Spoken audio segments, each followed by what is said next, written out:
Hi, this is Maverick at Twisted Sports, and I'm here with Lisa, and she's from a very special organization. I'll let her explain to you what that is. And she's one of the people that we're looking to sponsor and support within the community. So, Lisa, why are you here today? So I'm from Heart House Hospice and got a call or an email from Twisted Sports wanting to engage with the community. So I came out and checked out what you're all about.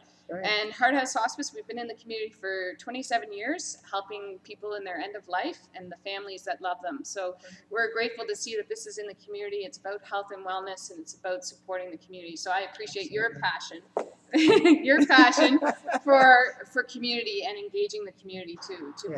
better health and better wellness. And so we're glad to come and check it out today. Oh, great. I appreciate your time for coming out and seeing us. And, we really love what you're doing over there. We think it's a really important part of life, that people can move on graciously.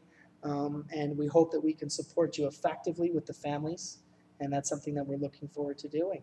Great. Okay, so thanks for coming Thank you. in. We look Appreciate forward to it. seeing you. And this is Maverick from Twisted Sports in Mississauga, tuning out. Thanks.